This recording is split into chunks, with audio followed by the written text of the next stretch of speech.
My name is Aisha and I'm 67 years old.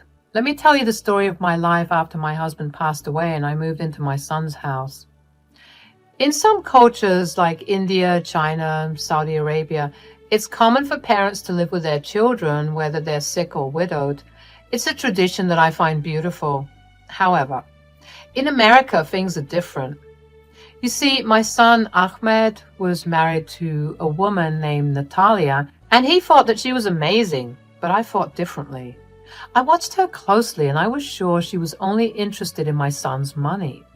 It really upset me. I tried to warn Ahmed, but I'm sure you know love can blind people. Whenever I told him, Mama knows best, he ignored me and insisted that Natalia loved him and their relationship is genuine. I have to admit that my son is stubborn like me and he won't believe the truth until he experiences it himself. So I stopped telling him that Natalia is bad news. It hurt me to see him being deceived so openly, but sometimes people have to hit rock bottom to understand the reality of their situation. My late husband was a wealthy businessman and we owned several properties, including the house Ahmed now lives in. It was a birthday gift to him when he turned 25. Technically, it's a family house because all three of our names are on the deed, but Ahmed seemed to have forgotten that. I'm sure Natalia was under the impression that the house was strictly Ahmed's, and so she got the gall to treat me so poorly. Her presence had only made things worse, as I had to endure her rudeness and witness my son's inability to handle her. It was a difficult situation for me. I wanted to protect Ahmed from being taken advantage of, but I also know that he needed to learn on his own, so I watched silently, hoping that one day he will see Natalia's true intentions. Let me tell you, it was not easy living under the same roof with someone you didn't particularly care for. Natalia made no effort to hide her disdain for me. She often questioned my presence in the house as if I was an intruder in my own son's home. The audacity! I kept my composure, mostly, but that resolve began to dissolve soon. I had gotten used to her rudeness, but every once in a while she would make things even harder for me. It felt like she enjoyed ruining my laundry on purpose, pretending not to hear me when I needed her assistance, and even making intentionally bad food for me when Ahmed wasn't there. Now, let me make it clear that I don't let people walk all over me. I confronted Natalia about her actions, hoping to make her understand, but as usual, she acted innocent. Our conversation went something like this. Natalie, we need to talk. I've noticed your disrespectful behavior towards me. It's time we address this issue. Oh, Aisha, what do you mean? I have no idea what you're talking about. I've always treated you with the utmost respect. Don't play games with me, Natalia. I see right through your facade. Your actions speak louder than words. I demand an explanation. What is your problem with me? You're just being overly sensitive, Aisha. I'm sorry if you feel that way, but I assure you I have no ill intentions. Enough is enough, Natalia. I won't tolerate your BS any longer. You will respect me and our home, or there will be consequences. Our home? I'm sure you mean your son's home. This isn't your home, Aisha. You need to get that through your head. Without dignifying her disrespectful behavior, with a response, I immediately went to Ahmed to talk about the situation. I have to admit I was quite upset, and my voice may have been loud. Ahmed tried to calm me down, but I wasn't ready to listen. I wanted Natalia to leave the house. Mama, please, let's talk calmly. There's no need to get so worked up. Worked up, Ahmed? Your wife is driving me crazy. I can't live like this anymore. She ruins my belongings, ignores my requests, and disrespects me at every turn. How can you let your mother be treated like this? You have to divorce that witch. Mother, you and I both know divorce is not an option for us. I don't want to bring shame to our family. We can work things out, I promise. Work things out? Ahmed, sometimes it's better to cut ties with a leech rather than let it drain the life out of you. Our happiness and well-being should be a priority. Tension filled the room, making the atmosphere heavy. Ahmed struggled to find the right words, torn between his love for Natalia and his loyalty for our family. I could see the conflict in his eyes, but I knew deep down that he cherished our mother-son bond. Despite my frustration, I took a moment to compose myself. I realized that pushing Ahmed further could strain our relationship even more. I needed to find another approach to handle this situation, to protect my son without causing irreparable damage. The following day, Ahmed called both Natalia and me to discuss in the living room. He expressed his concern about the growing hostility between us and emphasized that the constant arguing needed to stop. Natalia, in her usual dramatic manner, started crying and claimed that living with me had been incredibly challenging because she felt unappreciated. I couldn't help but roll my eyes at her fake tears. I knew she was trying to manipulate Ahmed and portray herself as the victim, so I spoke up, unafraid to express my thoughts. "Stop with the theatrics, Natalia. Your tears won't fool me. You're crying to pull at Ahmed's heartstrings, but I see right through your act." Ahmed, frustrated by the tension, pleaded with me to stop being unkind to Natalia. However, I stood my ground, firmly stating that Natalia was nothing but a manipulative person after his wealth and that he should seriously consider ending his marriage. Seeing an opportunity, Natalia started crying even harder, which caused Ahmed to raise his voice at me for the first time. He threatened to make me leave if I couldn't behave respectfully. My heart sank as his words stung me deeply. I couldn't believe how much Natalia had influenced him. Feeling a mix of anger and sadness, I impulsively stood up and slapped Ahmed across the face. The room fell silent as tears filled my eyes. "Wow, Natalia has truly changed you, hasn't she? You never would have spoken to me like this if she wasn't here. I hope you're happy with yourself." Overwhelmed, I retreated to my room, frantically searching for the important documents left behind by my late husband. I needed to find the title deed of the house, which clearly stated that the house belonged to me, Ahmed, and his father, as I mentioned earlier. There was also a clause stating that if Ahmed acted rudely or disrespectfully, he would lose ownership of the house. You see, Ahmed used to be a troublesome and spoiled child. Both his father and I wanted to teach him about responsibility, so we decided to give him a house that he had to take care of. We added the clause about disrespect because we anticipated that Ahmed might lose his privileges within a year. We hoped for the best but prepared for the worst, which is why that clause was included. To our surprise, Ahmed had been responsible and maintained ownership of the house since his 25th birthday. However, that clause still held weight, and now I had to consider whether it was time to remind Ahmed of his responsibilities and the consequences of his actions. As I searched through the papers, my heart raced. Revealing this clause would undoubtedly have serious repercussions on our relationship, but I couldn't stand idly by while Natalia manipulated and controlled my son. I needed to protect him, even if it meant taking drastic measures.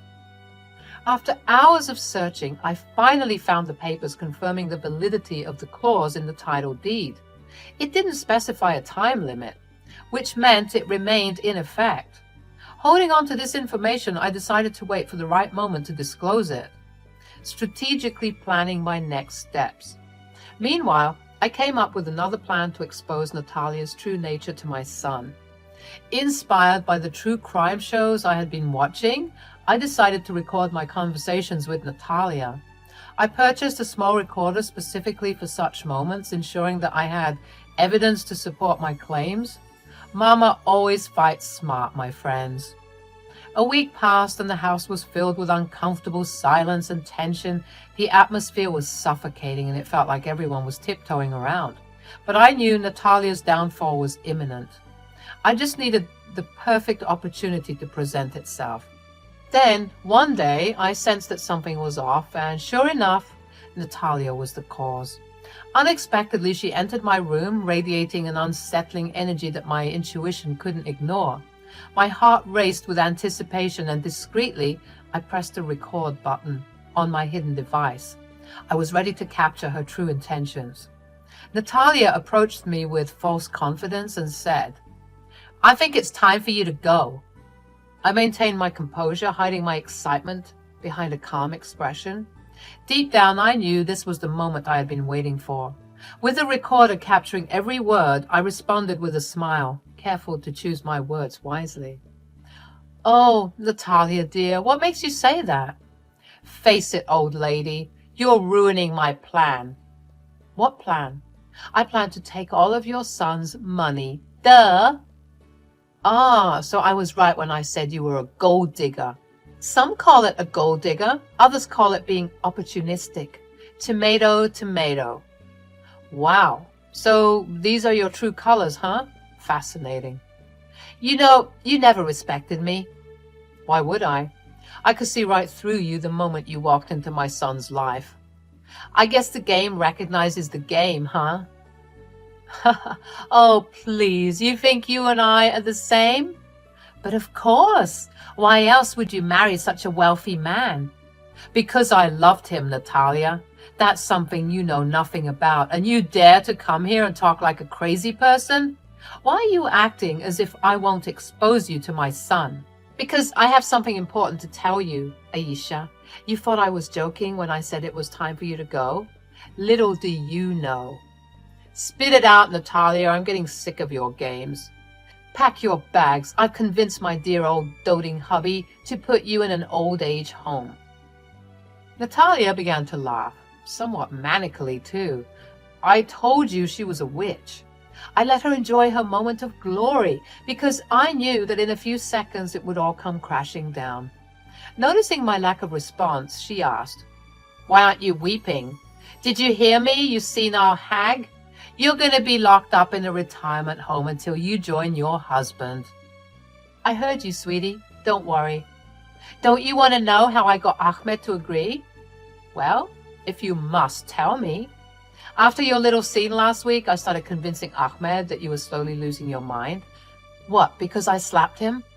"Yeah, well, he seems to disagree after I told him that the behavior was not normal and that you were slowly becoming psychotic due to old age." "And he believed you?" "I can be pretty convincing when I want to be. I told him that you also lost your mind when you lost your husband, and that's why you've been mean to me." "So you see, Aisha, you're no longer going to be living here. Once you're gone, it will be easy for me to sink my claws deeper and deeper into your son. By the time I'm done with him, you all will have nothing." Again, she finished her statements as if she had truly won. But little did she know. Nice try." "What do you mean, nice try? I've already won." "I gotta say, if I didn't hate you so much, I might have commended your antics." "Why are you acting like that? You should be shaking right now." "What? You thought that I was going to cry? You think that I'm pusillanimous? Like you?" I don't even know what that means." "Of course you don't. Girls like you don't even bother trying to expand your knowledge. You just rely on being a leech to get by, which is disgusting and pathetic." "How dare you? I'm going to tell Ahmed that you hit me, and then you'll be kicked out for sure." "Oh, Natalia, you still don't get it." I approached her and I slapped her. "Go ahead, tell him. At least you'll be telling the truth this time." You slapped me. I can get you arrested." "I dare you to try, especially after what I have to reveal to you, because when I'm done, you'll regret all the things you've said here." I revealed everything to Natalia, telling her that this entire conversation was being recorded for the sole purpose of exposing the truth. I also told her that she had no right to even attempt to kick me out of the house, considering that I was part owner. "Pack your and your hubby's bags, Natalia, because you're no longer welcome in my house." To my surprise, she fainted in shock. I suppose hearing her plans unravel before her eyes, coupled with the impact of our conversation, was too overwhelming for her. As I gazed at Natalia lying unconscious on the floor, a complex mix of satisfaction and disappointment washed over me. I felt satisfied because I finally had the evidence necessary to expose her true nature, but at the same time, I was deeply disappointed that my son had fallen prey to her manipulations. Ahmed rushed into the room, drawn by the loud thud, his face filled with panic as he tried to revive his wife. Despite the chaos, I remained composed. "Mama, what did you do?" "Ahmed, I know you're upset, but please. You're crazy. Aisha was right about you. I should have put you in a home sooner. You're losing your mind." "Oh, stop that, will you? Put her in the recovery position and come to me. She'll be fine. I already called the ambulance." Ahmed reluctantly stopped panicking and came over to me. "There's something you need to see and hear." Ahmed, still in a state of shock, looked at me with a mix of confusion and concern. "What are you talking about, Mama? We need to get Natalia to the hospital. We can't just leave her here." Just as Natalia regained consciousness, confusion and fear crossed her face as she struggled to grasp what was happening. Before she could utter a word, I pressed the play button on the recording device, allowing the incriminating conversation to fill the room. Natalia's lies, schemes, and true intentions were exposed for Ahmed to hear. As the recording played, shock transformed into anger on Ahmed's face. The weight of Natalia's deception sank in, and he directed his gaze at her, a mixture of disappointment and fury evident across his face. "How could you do this, Natalia? Oh, the lies, the manipulation. I trusted you, and you played me?" Natalia, fully aware of the evidence stacked against her, struggled to come up with a believable response. Her attempts to make excuses faltered in the face of the undeniable truth. Ahmed's voice trembled with a mixture of concern for Natalia and his growing anger as he shouted at her. I watched him, feeling a combination of sympathy and determination in my heart. "Ahmed, my son, I'm sorry it all had to come to this." The paramedics arrived and transported Natalia away despite her hurling insults at me and desperately pleading for Ahmed to take her back, a counterintuitive reaction, I must admit. I understood that the journey ahead would be difficult for Ahmed. However, I firmly believed that he needed to learn these lessons on his own, just as I had hoped.